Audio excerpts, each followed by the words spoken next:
ذلك الكتاب لا ريب فيه هدى للمتقين.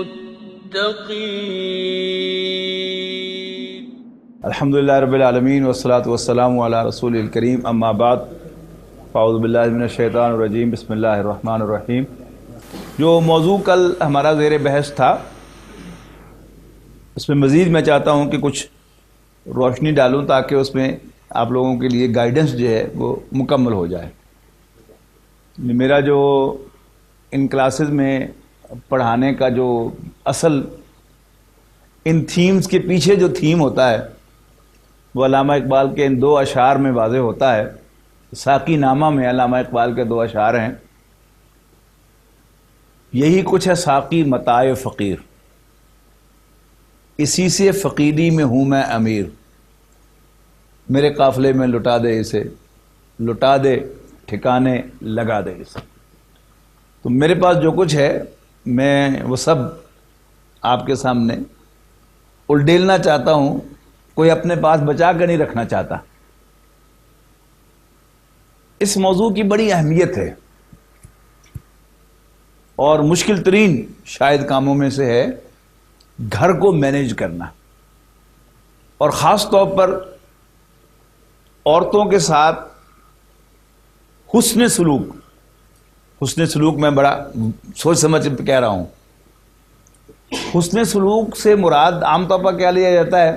وہی جو کل ہم نے پڑھا تھا، عفو درگزر، معاف کرنا، یہ حسن سلوک شمار ہوتا ہے. لیکن میں اس کو لفظی ترجمے میں کے ساتھ لے رہا ہوں، ان کے ساتھ اچھا سلوک. اچھے سلوک سے مراد کیا ہے؟ نہ صرف یہ کہ یعنی حسن سلوک، دوسرا اگر میں یوں اس کو بیان کروں کہ حسن سلوک سے مراد انہیں سر پہ چڑھانا نہیں، ان کے ساتھ ایسا عمدہ سلوک کرنا ہے کہ ان کو بھی ٹرینکولائزر نہ کھانے پڑے. آج ہماری سوسائٹی میں بھی اور انٹرنیشنلی بھی مور دین 60-70% خواتین جو ہیں وہ نفسیاتی بیماریوں کو شکار ہیں. بلڈ پریشر، سانس کی تکلیف، السر کی تکلیف، ان سب کی جو بنیادی وجہ ہے وہ ٹینشن ہے. وہ ٹینشن جو ہے وہ موسٹ آف اٹ وہ کہاں سے ہے؟ ساس کو بہو سے ہے، بہو کو ساس سے ہے، بیوی کو شوہر سے ہے، عورت کو اولاد سے ہے. اصل میں جو مینجمنٹ کا سٹائل قرآن مجید لے کے چلنا چاہتا ہے وہ کچھ ایسا دکھائی دیتا ہے کہ جس میں مینیجر سے بات کی جاتی ہے، اور مینیجر اصل چیز ہوتا ہے. جیسے ایک سکول ہو نا جس کا بڑا 3rd کلاس رزلٹ ہو، آپ سمپلی اس کا ہیڈ ماسٹر بدل دیں اور وہاں پر اچھا ہیڈ ماسٹر لے آئیں تو 3-4 سال کے بعد with the same building, with the same furniture, with the same laboratory equipment, same teachers, same students، آپ کو اسکول بدلا ہوا دکھائی دے گا. یعنی وہ اساتذہ جو پڑھانا نہیں چاہتے تھے وہ پڑھانا شروع کر دیں گے، جو اسٹوڈنٹ پڑھنا نہیں چاہتے تھے وہ پڑھنا شروع کر دیں گے. حالانکہ بلڈنگ وہی، فرنیچر وہی، لیبارٹریز وہی، اسٹوڈنٹس وہی، ٹیچرز وہی. تو ہو میٹرز، کون میٹر کرتا ہے؟ پھر ثابت کیا ہوا؟ It's the head of the institution. Manager جو ہے وہ میٹر کرتا ہے. اگر آپ کا گھر کا سیٹ اپ درست نہیں ہے، don't blame anyone, blame yourself. اللہ نے آپ کو گھر کا انچارج بنایا ہے. گھر میں اگر سموتھنس نہیں ہے تو don't blame your wife, don't blame your children, blame your self. تو اللہ تعالیٰ نے آپ پر جو ریسپانسبلٹی ڈالی ہے، جو انچارج بنایا ہے، تو قرآن مجید آپ ہی کو ایڈریس کرے گا اور آپ ہی سے ایکسپیکٹ کرے گا کہ آپ اپنے گھر کو درست کریں گے. آپ کی ذمہ داری ہے. اگر آپ ایک اچھے مینیجر ہوں گے، like a good head master جو میں نے مثال دی ہے، تو آپ اس گھر کو ٹھیک کر لیں گے نو میٹر وہ کتنا خراب ہو. اور اگر آپ ایک اچھے مینیجر نہیں ہیں تو بے شک آپ کو ٹیم کتنی اچھی ملی ہو، آپ اس کا بیڑا غرق کر دیں گے اور انسٹیٹیوشن کو تباہ کر دیں گے. میں چونکہ ویسے تو سروس کی نہیں، لیکن چونکہ میرا تعلق جو ہے وہ والد صاحب کی طرف سے محکمہ تعلیم کے ساتھ ہے، اس لیے میں نے اس کی مثال دی ہے. جو لوگ ملز میں کام کرتے ہیں ان کو بھی تجربہ ہے. ایک اچھا مینیجر جو ہے وہ یہاں سے یہاں پہنچا دیتا ہے مل کو، اور ایک غلط تھرڈ کلاس مینیجر جو ہے وہ اچھی بلی مل کو اس کا بٹا بٹا دیتا ہے. کوہ نور مل ایک زمانے میں بالکل بیٹھ گئی تھی، اور لاہور میں چیف آفیسر ہوا کرتے تھے ڈسٹرکٹ کونسل لاہور کے شیخ عبدالرؤف صاحب، گورنمنٹ سروس میں تھے. یعنی کوہ نور یہ سیگلوں نے کیا کیا، ایک آدمی دیکھا کہ جو گورنمنٹ سروس میں بڑا کام کا آدمی ہے، ویری گڈ مینیجر، تو انہوں نے ان کو آفر کر کے ان کی گورنمنٹ سروس چھڑا کے خالی ان کو لاہور کے آفس میں لا کے بٹھا دیا ایز اے اسپیئر پارٹ. اور کچھ عرصے کے بعد انہوں نے فیصل آباد کا انہیں مینیجر بنایا، مل مینیجر، کوہ نور مل فیصل آباد کا. تو وہ مل کے جو خسارے میں تھی، کچھ عرصے کے بعد وہ 3 لاکھ روپیہ روزانہ کا پروفٹ دینے لگ گئی تھی، جسٹ بیکاز آف دیٹ مین. ٹھیک ہے. تو یہ ایک مثال میں نے دی ہے کہ آپ مینیجر کو تبدیل کرتے ہیں تو آپ مینیجر کا حسن انتخاب ہے. یاد رکھیے گا مینجمنٹ جو ہے وہ ڈانٹ ڈپٹ کا کام نہیں ہے، نہ کا نام نہیں ہے، سوری کام نہیں، ڈانٹ ڈپٹ کا نام نہیں ہے، اور نہ ہی لولے پوچھے کرنے کا نام ہے. لیکن دونوں کرنا، but at the right time, اس کا نام مینجمنٹ ہے. کس وقت ڈانٹنا ہے، کس وقت پیار کرنا ہے، اور کس وقت اگنور کرنا ہے. اگر آپ نے یہ 3 فیصلے پراپر ٹائم پر کیے تو you will be a good manager. اور اگر آپ ان فیصلوں میں کوتاہی کرتے رہے اور پیار کے وقت ڈانٹتے رہے، ڈانٹ کے وقت پیار کرتے رہے، اگنور کرنے کے وقت نوٹس لیتے رہے، نوٹس لینے کے وقت اگنور کرتے رہے، تو you will lose every thing. ٹھیک ہے نا. تو اگر آپ نے اس میں غلطی کی تو سب کچھ گوا بیٹھیں گے. اور اگر آپ کو اللہ تعالیٰ نے، اور یہ خدا کے اللہ تعالیٰ کی طرف سے ہے، آئی مسٹ سے، اس میں کوئی کمال نہیں ہے کسی کا. اللہ تعالیٰ جیسے اس نے ہم سب کو برابر نہیں بنایا، کسی کو خوبصورت بنایا، کسی کو بدصورت بنایا، کسی کو لمبا بنایا، کسی کو چھوٹا بنایا، کسی کو موٹا بنایا، کسی کو پتلا بنایا، کسی کو ذہین بنایا، کسی کو کنزین بنایا. ٹھیک ہے. اسی طرح یہ گاڈ گیون کوالٹی ہے مینجمنٹ. اور مینجمنٹ ہے کیا؟ یہ سب کام کرنا بٹ ایٹ پراپر ٹائم. یعنی کب نوٹس لینا ہے، تو کل جو انسٹرکشن آئی تھی وہ کیا تھی؟ انتافو و تصفحو و تغفرو. یعنی کل ایمفیسس اس پر تھا، آج جو ہے وہ ایمفیسس میں دوسری چیزوں پر دے رہا ہوں. میں نے اشارہ تو کر دیا تھا کہ ڈانٹنا حرام نہیں ہے، مارنا بھی حرام نہیں ہے، بچوں کو بھی اور بیوی کو بھی، لیکن اس میں رسول اللہ صلی اللہ علیہ وسلم نے کچھ پابندیاں لگا دی. ٹھیک. اسی طرح ڈانٹ کے بارے میں نے آپ کو یعنی بریف کیا تھا کہ ڈانٹ اور تقریر میں فرق کریں. وہی تقریر لیکچر ایک ہی بات ہے. اس لیے کہ اگر آپ لیکچر دیں گے تو پھر آپ کو لیکچر سننا بھی پڑ جائے گا. یعنی چھوٹی سی ڈانٹ کر کے وہاں سے غائب ہو جائے اس سے پہلے کہ وہ جواب بھی ملے آپ کو، آپ وہاں سے غائب ہو جائیں، پھر واپس خود اپنے پلاننگ سے آپ جائیں. ٹھیک ہے نا. یعنی عورت کی بہت سی باتیں جو ہیں وہ آپ بچوں سے مشابہ پائیں گے. مثلا آپ کے گھر میں کوئی مہمان آیا، وہ بڑا امپورٹنٹ مہمان ہے، آپ ڈرائنگ روم میں بیٹھے اس سے گفتگو کر رہے ہیں. آپ کا بچہ، اور اگر آپ بڑے ہیں تو آپ کا پوتا، آپ کا نواسا، اس کو تکلیف ہوگی بہت زیادہ کہ جی ابو یا دادا اور نانا جو ہے یہ مجھے اٹینڈ کرنے کے بجائے کسی اور آدمی سے کیوں گپ شپ لگا رہا؟ اور تھوڑی دیر کے بعد آئے گا، ابا یہ فلانی چیز کھلونا دکھا کے کہ یہ ٹھیک نہیں ہو رہا. کبھی کوئی دوسری بات آ کے بیچ میں آپ کو ٹوکے گا. اب گیسٹ آپ کے خیال میں بہت امپورٹنٹ ہے، تو آپ پہلے اس کو کہا ٹھیک ہے، آخر تنگ آ کے اس کا بازو پکڑ کے آپ اس کی ماں کے ہاتھ میں پکڑا گئے، سنبھالو اس کو، کام نہیں کرنے دے رہا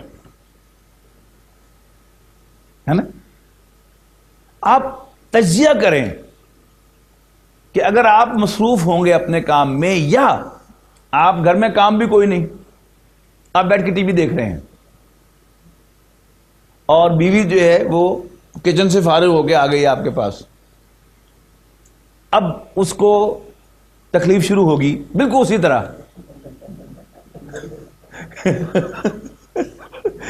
کہ آپ اس کو کیوں نہیں اٹینڈ کر رہے.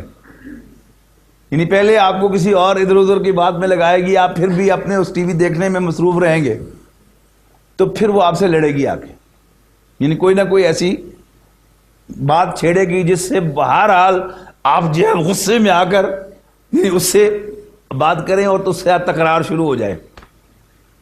جب انسان تکرار کرنے لگ جاتا ہے اور پھر واقعی اس کو غصہ آنے کی وجہ سے تکرار ہوئی، تو پھر غصے میں انسان اپنے آپ میں نہیں ہوتا، یاد رکھیے گا. اب اس میں آپ کتنے ہائپر ہو جائیں یو کین ناٹ گارنٹی کہ جی آپ اپنے کنٹرول، غصہ جو آ گیا تو ہائپر ہوتے ہوتے ہوتے ہوتے یعنی پھر کچھ بھی ہو سکتا ہے. ٹھیک ہے نا. آپ ہاتھ بھی چلا سکتے ہیں اور آپ اپنی زبان بھی چلا سکتے ہیں، اور اس میں وہ گولی بھی چلا سکتے ہیں طلاق والی، اگرچہ بعد میں آپ کو پریشانی ہو میں یہ کیا کر بیٹھا. اس بات کو ذہن میں رکھیں کہ وہ آپ کو انگیج کرنا چاہ رہی ہے، تو آپ جو ہے اس کی پچ پر نہ جا کے کھیلیں. اس کی بجائے آپ اپنی پلاننگ سے اسے انگیج کریں اور اسے اپنی پچ پہ کھلائیں، اور اس کا جو وہ احساس ہے کہ مجھے وقت نہیں دیا جا رہا، مجھے اٹینڈ نہیں کیا جا رہا، اس کا وہ احساس جو ہے اس کو پہلے سے ختم کریں. لیکن کھلائیں اپنی پچ پہ. یعنی ایسا کوئی ٹاپک خود چھیڑ لیں کہ جس سے وہ بحث کرنے آپ کے ساتھ لگ جائے یا غصے میں آ جائے، آپ سے لڑنے بھی لگ جائے، چونکہ وہ ٹاپک آپ نے خود چھیڑا ہوا ہے اور اپنی پلاننگ سے چھیڑا ہوا ہے. تو انشاءاللہ موسٹ پروبلی آپ ہائپر نہیں ہوں گے، بلکہ آپ اس کو یعنی کنٹرولڈ اس کے ساتھ جو ہے وہ ڈائلاگ کریں گے، بحث کریں گے، لڑائی کریں گے، اور انشاءاللہ وہ سارا مقصد بھی حل ہو جائے گا. آپ نے اس کو انگیج بھی کر لیا. جیسے میں نے کل مثال دی تھی نا کہ کچھ لوگ ہوتے ہیں کہ جو بچوں کے ساتھ ان کی بڑی اچھی ایکویشن ہوتی ہے. وہ کیسے اچیو کرتے ہیں کہ کبھی جو ہے بچے کے ساتھ کشتی کرتے ہوئے خود اس کے سامنے گرتے ہیں، کبھی اس کو بچھاڑتے ہیں، دوڑ لگائی کر کے دوڑ لائیے، پھر کبھی پیچھے رہ گئے، کبھی آگے نکل گئے. آپ حیران ہوں گے کہ رسول اللہ صلی اللہ علیہ وسلم نے سلام حضرت عائشہ رضی اللہ تعالیٰ عنہ کے ساتھ 2 دفعہ دوڑ لگائی ہے. ایک دفعہ جیتے ہیں، ایک دفعہ ہارے ہیں. اور جب جیت گئے تو کہا کہ عائشہ دیکھو میں نے تم سے بدلہ لے لیا وہ اس دن کی دوڑ کا. یعنی بالکل بچوں کے ساتھ ٹریٹ کیا ہے. تو ذہن میں رکھیں کہ جیسے بچہ ہوتا ہے اس میں کچھ عقل کی کمی ہے، آپ اس کو ذہن میں رکھ کے چلیں گے اس کے ساتھ تو نہ آپ کو غصہ آئے گا، نہ آپ کو ٹینشن ہوگی. لیکن بچہ جو ہے وہ محسوس کرے گا کہ یہ مجھے امپورٹنس دی گئی ہے، اور واقعی سمجھے گا کہ شاید میں جیت گیا ہوں آج نانا سے، دادا سے یا ابو سے. بچہ ہے نا. ایسے ہی آپ اس کو خود موقع دیں، انشاءاللہ آپ کے لیے بڑی آسانی پیدا ہو. ایک بہت اہم ایشو جس لیے کہ بہرحال آپ مرد ہیں، دین تو آپ ہی سے تقاضا کرے گا. اس میں کئی پوزیشنز ہو سکتی ہیں، آپ چھوٹے مرد بھی ہو سکتے ہیں، بڑے مرد بھی ہو سکتے ہیں، سمجھ نا. بہو کے شوہر بھی ہو سکتے ہیں اور ساس کے شوہر بھی ہو سکتے ہیں. ان دونوں حیثیتوں میں you have to be very careful and tactful. اور یہ بات ذہن میں رکھنی ہے کہ جس کے ساتھ میں انٹریکٹ کر رہا ہوں وہ ناقص العقل ہے. اچھا، اب ایک خاتون جب وہ ساس ہوتی ہے، حالانکہ ایک وقت میں وہ بھی بہو رہی ہوتی ہے، لیکن مجال ہے، ایکسیپشن ہو سکتی ہے. نارملی کیا ہے، مجال ہے کہ اس کو بہو کی پرابلم کا کوئی خیال آئے. اب یہ بال بچوں سے فارغ ہے، یہ پاک صاف رہ سکتی ہے اور اپنا کمرہ پاک صاف رکھ سکتی ہے، نیٹ اینڈ کلین، ٹائڈی. لیکن ایک بچی جو ہے وہ 4 بچوں کی ماں ہے، بہو. اب she cannot keep her room and house neat clean and tidy. Exception اس میں بھی ہو سکتی ہے، لیکن نارملی شی کانٹ. اب اسی سٹیج میں سے وہ ساس بھی گزری ہوئی ہوتی ہے. اب چونکہ عقل کا فقدان ہے، لہذا کبھی بھی وہ اس کا الاؤنس جو ہے وہ بہو کو نہیں دے گی، وہ ہمیشہ اس پر تنقید کرے گی. ٹھیک ہے. ہمارے ایک بزرگ دوست ہیں، عمر میں مجھ سے بہت بڑے ہیں، ڈاکٹر سار احمد صاحب کے وہ کزن لگتے ہیں رحمہ اللہ، اور ان کے ہم عمر بھی ہیں، کزن بھی لگتے ہیں. جب نیو یارک آنا جانا ہوتا تھا بہت زیادہ تو انہی کے ہم جا کے ٹھہرتے تھے. میں نے ان سے بہت کچھ سیکھا ہے. وہ ایک مرتبہ ان کے ساتھ ان کی اہلیہ کا بھتیجا وہ ان کے ساتھ رہتا ہے، اس کی بیوی ہے. تو ایک مرتبہ ان کی اہلیہ نے تھا کچھ وہ بھتیجی بہو کے خلاف کوئی بات جو ہے وہ کچھ فرمانے لگی، خطاب. تو ڈرائنگ روم میں بھی بیٹھا ہوا تھا، وہ بھی ڈرائنگ روم میں بیٹھے ہوئے تھے میرے ساتھ، اور وہ کچن میں سے وہ کہنے لگی کہ یہ کر رہی ہے. مجھے کہتے ہیں ساس بول رہی ہے.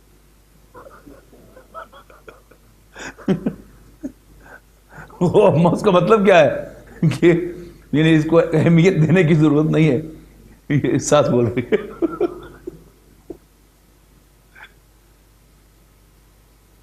اچھا، ایک مرتبہ وہ نیو یارک سے لانگ آئلینڈ میں بے شور میں میرا جمعے کا خطبہ بھی تھا اور شام کو وہیں پر خطاب بھی تھا. تو یہی ڈرائیو کر کے لے کے گئے. میری بیوی بھی اس سفر میں میرے ساتھ، ڈاکٹر صاحب نے بھیجا ہوا تھا ان کو بھی. تو چھوڑا، انہوں نے جمعہ پڑھایا. جمعے کے بعد ایک ساتھی کے ہاں کھانا تھا، بڑا پرتکلف کھایا، اور پھر کارپیٹ پر بھی لیٹ گئے اور سو گئے، خراٹے لینے لگے باقاعدہ. اور آدھے گھنٹے کے بعد اٹھ گئے اور اٹھ کے چل پڑے. میں نے کہا کہاں چلے؟ میں تو نیو یارک جانا ہے. میں نے کہا کیسے ڈرائیو کیسے کریں گے، آپ کی آنکھیں تو سرخ ہو رہی ہیں. کہتے ہیں مجھے وہ طریقہ آتا ہے. تو میں نے ہنس کے کہا، میں نے کہا جی وہ کیا فارمولہ ہے؟ کہتا ہے میں بیگم سے ایسا ٹاپک چھیڑوں گا کہ جس پر وہ مجھ سے لڑنے لگے یوں میں نیند اڑ جائے گی. یعنی بھائی اپنی پچ پہ کھلانا. تو اس سے کیا ہوتا ہے، چھوٹ جاتا ہے. اچھا، اب آپ جو ہے پہلے ہم لیتے ہیں اس پوزیشن کو کہ آپ جو ہیں وہ بڑے ہیں، ساس کے شوہر ہیں. اب کیسے کریں گے؟ آپ دیکھیں گے اپنی آنکھوں کے ساتھ کہ بہو جو ہے ظاہر ہے وہ ایک والدین کے گھر سے اٹھ کے آئی ہے، وہ یہاں پر اکیلی ہے ان اے وے، اور یہ پورا گھر آلریڈی سیٹ ایک گھر ہے. تو آپ محسوس کریں گے، اپنی آنکھوں کے ساتھ دیکھیں گے کہ یہ میری بیوی جو ہے بہو کے ساتھ زیادتی کر رہی. اب آپ نے بہو کی سائیڈ لینی ہے، تو پوری طرح ذہنی طور پہ تیار ہو کے آپ نے سائیڈ لینی ہے کہ آپ بہو کی سائیڈ لیں گے تو آپ کی بیوی آپ کو کچھ بھی کہہ سکتی ہے. ذہناً تیار رہیں. آپ پر ایک بڑا الزام بھی لگا سکتی ہے، اس کے لیے بھی ذہناً تیار رہیں کہ یہ آپ سے کیا ڈالے کہ جی ہاں اب جوان جو ہے وہ زیادہ چنگے لگ دیں، ایسی بڑیاں جو ہو گئی ہیں. تیار رہیں. اگر اب اتنا بڑا یہ بات ہے کہ اس پر آپ کو انتہائی غصہ آ سکتا ہے، جب مرے اس کو لیکن ذہناً آپ تیار ہوں کہ she can talk any non sense. لیکن اگر آپ کو پہلے بات وہ ذہن میں ہے کہ یہ ناقص العقل ہے، اور اس میں ایسا کچھ ضرور نہیں، اللہ تعالیٰ نے اس کو بنایا ہے کسی خاص مقصد کے لیے. جیسے بچہ ہے، اللہ تعالیٰ چاہتا تو بچے کو پیدا ہوتے ہی عقل مند بنا سکتا تھا، نہیں بنا سکتا تھا وہ، لیکن اللہ تعالیٰ نے ایک نظام بنایا ہے. اسی طرح اللہ تعالیٰ نے کسی حکمت کے تحت اس کو ناقص العقل رکھا ہے، اور ہمیں اس کے ساتھ جو ہے we have to live with it, we have to enjoy, accommodate and make it useful. اگر ہم اس پہ پوری طرح یعنی تیار ہوں گے تو انشاءاللہ اس کو یوزفل بنائیں گے. ورنہ اگر آپ پہلے سے ذہناً تیار نہیں ہیں تو پھر جو ہے وہ بہت سے گھر آپ کے دیکھیں گے کہ اچھے بھلے تھے، بیٹے کی شادی ہوئی تو میاں بیوی کے درمیان جو ہے وہ لڑائی رہنے لگی. ریزن از دیٹ کہ جب ایسی بڑی بات جو ہے وہ کہی جائے گی تو بعض اوقات انسان کا دل ایک دم اتنا کھٹا ہو جاتا ہے کہ جس کی کوئی حد نہیں ہے. تو ذہنی طور پر آپ تیار رہیں گے، کوئی پرابلم نہیں ہوگی. پھر کام ڈاؤن کرنا، ایک طریقے سے اس کو آہستہ آہستہ تھوڑی سی تعریف کرنا، اور پھر تھوڑا سا اس پہ سے کر کے تو گریجولی اس کی پھونک نکالنا.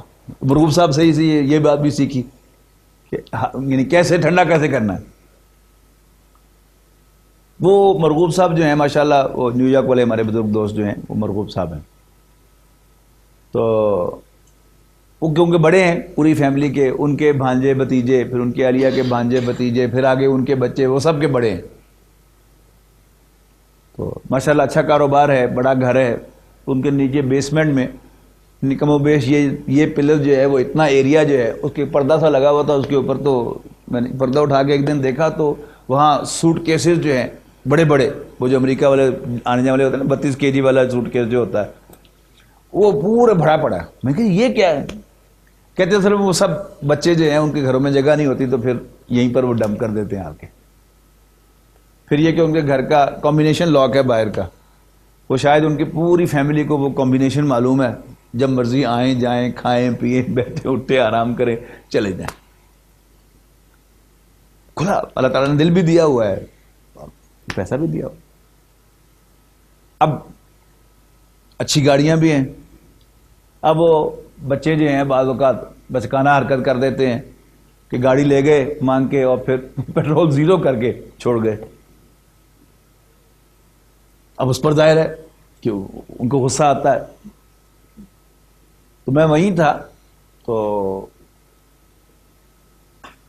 جو ان کے مرغوب صاحب کا بھانجا اور ان کا بھتیجا، ان دونوں کی فیملیز جو ہیں اور کچھ وہ گئے پکنک پر. تو ان کے گھر میں باربیکیو کا سارا سامان، کوئلے، انگیٹھی وغیرہ بھی سب کچھ ہے. وہ لے کے گئے تو رات کو لیٹ واپس آئے اور ڈرائیو وے کے اندر ہی وہ سامان پھینک کے بھاگ گئے. ظاہر تھکے ہوئے آئے بیچارے، یعنی بجائے سے وہ گاڑی کھڑی کرتے پھر اندر آتے اور گیراج کھول کر اور سنبھال کے چیزیں رکھ کے جاتے، تو رات کو وہیں چھوڑ کے چلے گئے. چلے صبح آ کے تو اس کو سیٹ کر دیں گے، یہ جو بھی ذہن میں آیا. صبح جب وہ اٹھی نماز پڑھ کر، یعنی باہر لان میں پانی وانی دینے کے لیے جیسے ہوتا ہے وہاں پر روٹین، دیکھا تو اس کے بعد ناشتے کے موقع پر وہ کچن میں سے یعنی برس رہی ہیں اب بچوں کے اوپر کہ یہ کیا بدتمیزی ہے، سامان لے جاتے ہیں اور یوں چھوڑ جاتے ہیں خوب. اب مرغوب صاحب چپ کر کے سن رہے، بولتی چلی جا رہی، بولتی چلی جا رہی. تھوڑی دیر کے بعد لب کشائی فرمائی. اصل میں جب کوئی پاکستان سے آتا ہے آپ اس کو اتنی محبت دیتی ہیں، اتنی محبت دیتی ہیں، اتنی محبت دیتی ہیں کہ اس کا دماغ خراب ہو جاتا. پھر چپ کر گئے. انہوں نے پھر اپنی تقریر جاری رکھی. تھوڑی دیر کے بعد پھر کہا دیکھیے نا سمیع صاحب بھی پاکستان سے آئے ہوئے ہیں، وہ کیا سوچ رہے ہوں گے. انہوں نے کہا نہیں سمیع صاحب تو بھائی ہیں، پر اتنے کی بات جو ہے وہ ختم ہو گئی. یعنی بڑا اپریشیٹ کیا میں نے اس کو کہ کیسے انہوں نے یعنی اگر وہ ان کے خطاب پر اپنا جوابی خطاب شروع کر دیتے تو پھر تو میں شروع ہو جاتی. تو میں نہیں. پھر مینجمنٹ، ویسے کی بات یہ ہے کہ ان کی یہ بیوی جو ہیں یہ ان کی دوسری بیوی ہیں. پہلی ان کی بیوی جو تھی وہ جرمن کرسچن خاتون تھی. آخر دعوانا الحمدللہ رب العالمین. ذلك الكتاب لا ريب فيه هدى للمتقين